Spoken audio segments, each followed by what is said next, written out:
Hotepu, welcome back to our third part of the Black Gay Men's reading for the year, where I'm covering the reading for 2012, which was Osagbe in Ifa.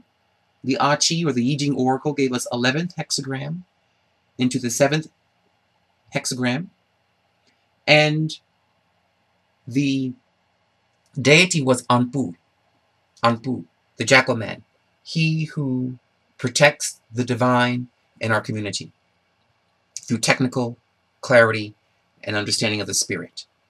Now, the Ifa Oracle said, Osagbe, Osagbe, Osagbe. This word, Osagbe, is a word of power. It is a chant. And if you chant it at least 3 times, it will invoke the power of the reading, meaning the myth that comes with the reading comes to life. You see, the Ifa Oracle gives you a storyline, a myth, a pattern that was once done back in the beginning of time, basically, that is iterating through time, echoing through time, that we are now following. So we're following an ancient pattern, an ancient myth, in a slightly different way. An old story tweaked a little bit by your particular take on it. Now, Osagbe has 2 parts, Osa and Ogbe. Osa and Ogbe. Osa part deals with that Black gay men must not be afraid of being spiritually superior, spiritually accomplished. A lot of Black gay men have a very difficult time embracing that they are spiritually unique, that they are not like straight people, that we're different from them in many ways. Most importantly, spiritually. Sure, our sexuality is different from straight people, but the gods are saying that's not what really is the core to your distinction. The sexuality component is more a reflection of a higher distinction. The most important distinction between gays and straights is that we have 2 spirits. We have what's called 2 spirits. We are androgynous spiritually. We are both magnetic and electric. I don't say male or female because that has a lot of connotations to it. We are both magnetic, or yin, and electric, or yang. And because of this spiritual androgyneity, it blesses us with a unique life journey, with unique talents and unique propensities, what we call patterns, a fractal or a pattern. And that Black gay men are not used to being authorities. We're not used to thinking of ourselves as supremely powerful beings, as unique beings of high spiritual energy. Because we've been so pushed down by hetero insecurities, what some call homophobia, we've believed the hype that God does not love us, or that we don't deserve the best, or we've got to serve people, or we've got to be nice to people so they don't attack us, our actual being ontologically. But that's got to change this year. The very first video I did announcing the reading was quite fiery.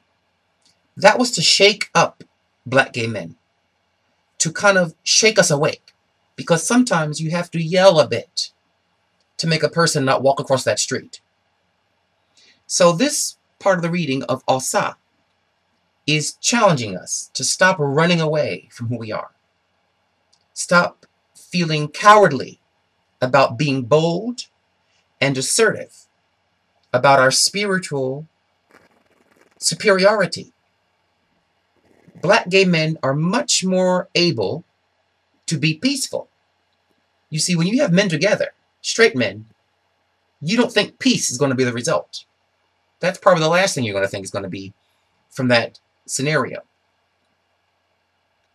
But black gay men are able, because we are androgynous, to join around peaceful activities. You see, what unites males are two fluids. Straight men unite around the red fluid, blood. Straight men often get excited around blood, bloodlust, bloodthirst, or whatever can draw blood. Violence, fighting, competition, war, and they love it. Sports. This unites their community. Gay men, we unite around the white fluid, which is semen. You see, semen unites black gay men. All gay men, in fact. And what does that mean? Well, that means joy, pleasure, fun. You see, we as a group don't really find violence and boxing and beating each other up in war a very interesting reason for joining, for coming together. You don't see that as an ethic in our communities. What you do see is us coming around sperm, sex. And this unites us. So we come together to make love. You see, love unites us. Joy unites us. Connecting unites us. Unifying unites us. These are all words often spoken about enlightened people. They are joyous. They understand love. They understand unity, cooperation, coming together with people. Creativity. You see, sex is creative. When you have a high sexual libido, not only are you sexually virile, but you are creative. But we create with our virility things around love, art, music, spirituality, beauty. This is what we unite around. You see how we're different from straight men? This is not a straight man's ethic. You know, there may be some straights that are more like us, and some gays that have more of the straight propensity. But that's not the norm, and it's not typical of what defines gay communities. So this reading Asa is saying, great, now let's start looking at that seriously.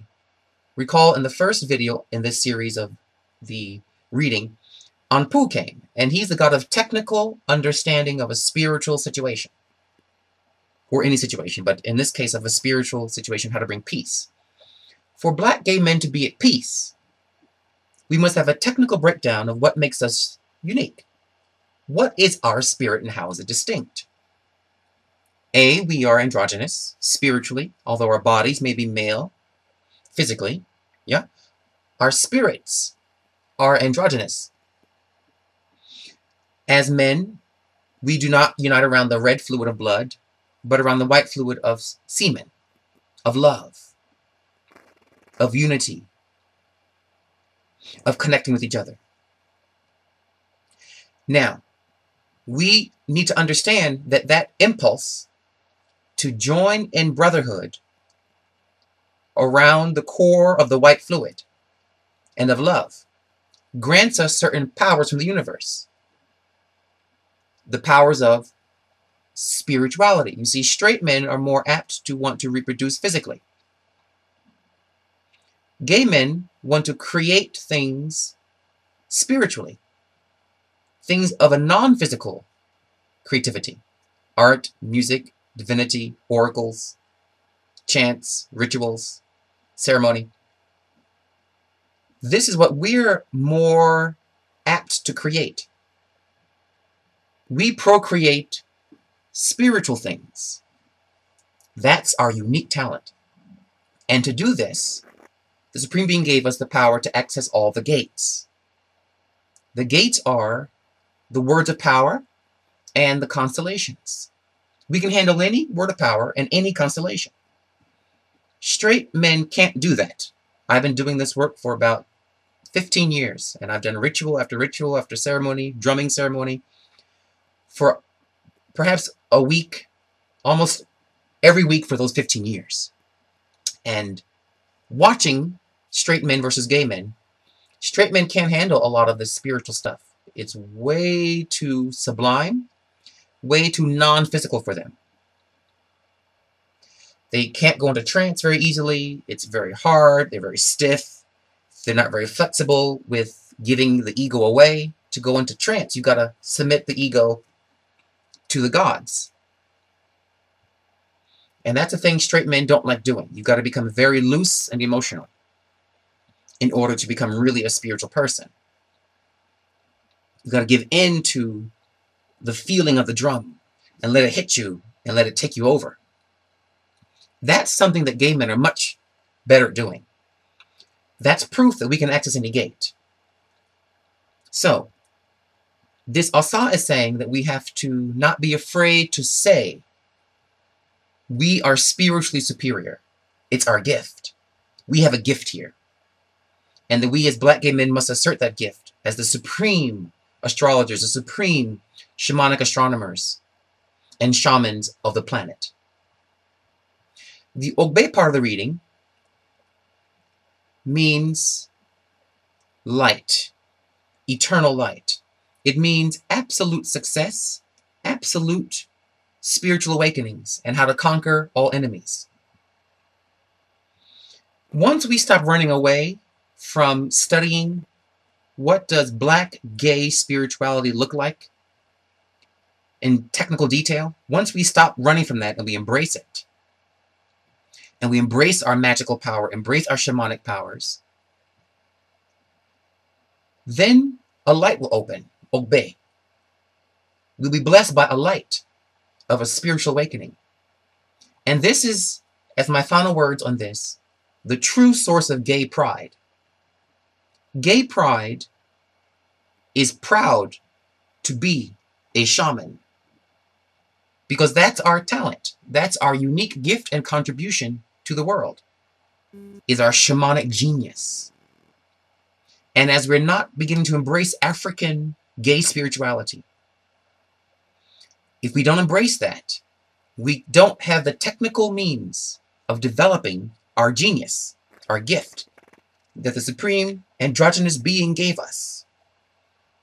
When we don't have that gift, we're able to be attacked, we're able to be harmed, we do things that self-destruct, like unsafe sex, or bad health, or failure to develop ourselves spiritually, which is very deadly. To stop or to not work on yourself spiritually is a way to die slowly in many ways. Once we do this, in terms of embracing our gift, we will find peace and we will be protected by this divine light. Like an army of angels will descend, an army of African gods will descend to help us. So this is the core of true pride celebration. And this is the year that black gay men must begin to celebrate understanding their spirituality, what we call the golden beetle. Understanding that you are extraordinary. There is no other creature on the planet like you. You are the closest thing to God walking on earth. Yes, you, little old you, black gay man, who likes men, who likes to have sex with men. Yes, you are the Savior. You are the supreme being on earth. All people are, but you're able to pull it off the quickest and easiest. This is the teachings of this reading and of your African ancestors. So, stay tuned for more videos coming down the pike on the golden beetle, on the astrology and the shamanic astronomy, words of power and chants. I love my community. I love my entire gay community. I'm empowering my black gay community, my brothers. And long live Hapi, Lord of the Nile, long live the golden beetle and the androgynous supreme being. Hotepu.